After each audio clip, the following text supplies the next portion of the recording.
The World of Botany, Episode 1. We are about to embark on a journey through your backyard. We will train you to truly see your most common neighborhood plants and how to wield them. But first, we must teach you the skills of plant identification that will open your eyes to not only recognize plants, but to see the vast and beautiful diversity that exists around you. Come, young lily Padawan. Let us see what we find. You could even find salal. You can tell it's salal by the fact that it has this alternating leaves coming off of this stem. When we say alternate, we mean that the leaves don't come off at the same point. This is in contrast to opposite, in which the leaves are, well, opposite. When 3 or more leaves come out at the same point, this is called whorled. Next up is Oregon's state flower, Oregon Grape, and the similarly spiky but non-native plant, holly. It's easy to see how these plants are similar. Both are spiked and produce berries in summer, but how are their leaves different? You're probably yelling at your computer screen right now. Oregon Grape obviously has opposite leaves, and the holly clearly has spiraling alternate leaves. But the plot thickens. See, the terms opposite and alternate refer to the manner in which leaves attach to the stem. The leaves of Oregon grape are made up of smaller leaflets that are opposite to each other, but the whole leaf itself actually comes off of the plant in an alternate arrangement. Simple leaves are a single leaf blade originating from a bud on a twig or branch, whereas compound leaves are divided into multiple leaflets attached to a main stem, which then originates from a bud on a branch. Oregon grape can be defined as a pinnately compound leaf, which means it resembles a feather with leaflets arranged on each side of a common axis. When 3 or more leaflets originate from the same axis, that is called palmately compound, like fingers coming off the palm of a hand.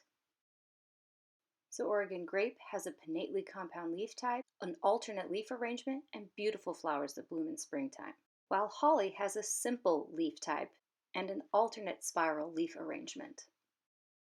Alright, let's use this to identify some other common backyard plants. This is an example of Himalayan blackberry. This is a non-native species, so we consider it to be invasive because it grows all over the place and displaces our native blackberry, which is Pacific trailing blackberry. You can identify Himalayan blackberry because it has these 5 palmate leaves. This is especially pokey, as most blackberries are, and you can see underneath they have these spines, kind of like a really spooky sea monster. Another common plant that we find in the Northwest is the sword fern. And you look underneath it, look at all of those spores. Check what it's hiding. A little baby trillium. These come up in the springtime and they're just starting to come up now.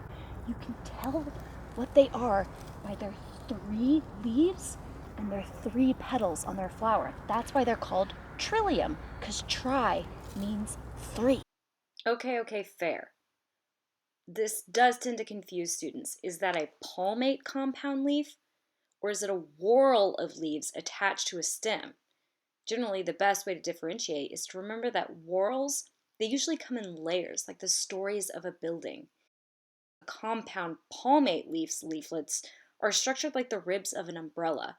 That leaf will not add on a double and triple decker redundant umbrella. So what do you think? The reason trillium is so tricky is because it only has a single tier of leaves, but what gives it away is its flower. Leaves don't normally sprout flowers, but stems and branches do. So, trillium makes a single whorl of 3 leaves with a flower topping the stem. Don't forget to get on your hands and knees and look down in the grass. You'll definitely find clover with its palmately compound leaves with only 3 leaflets.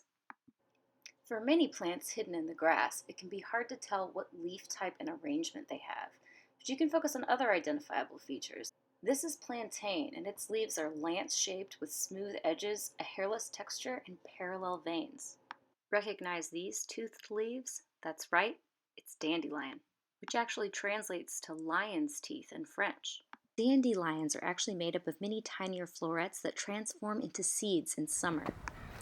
Another thing that you'll find a lot of in your neighborhood this time of year is dead nettle. Dead nettle is in the mint family, and you can identify the mint family because of these leaves and because of this square stem. You can actually feel that there are 4 distinct sides on the stem. It's called dead nettle because unlike stinging nettle, it doesn't sting you. And the good news is, it's also edible. Some of you may be thinking, hey, that looks like Healol. Well, both do have purple flowers, and both are in the same family with mint and sage. But that's why you have to pay close attention to leaf features. See, dead nettle's serrated, triangular, and hairy leaves are distinct from Healol's lance-shaped and only slightly serrated leaves. Plus, they bloom later in the summer. This is Healol here. Okay, here's another plant in the mint family. It has those wrinkly, serrated, and triangular leaves with the opposite spiraling leaves, but what is it? Now here's where you have to trust your nose. Kind of smells like pine saw, but it's definitely lemony. If you guessed lemon balm, you were right. If you trust your nose, you can also identify all sorts of herbs like sage, lavender, and rosemary, blooming those beautiful purple flowers right now. Now it's your turn. Can you find these same plants in your backyard? Or can you find all new ones? Ask yourself, are the leaves simple or compound? Are the leaves arranged in an alternate, opposite, or whorled pattern? And how would you describe the plant's leaves and stem? Don't forget to use your senses of smell and touch as well as sight.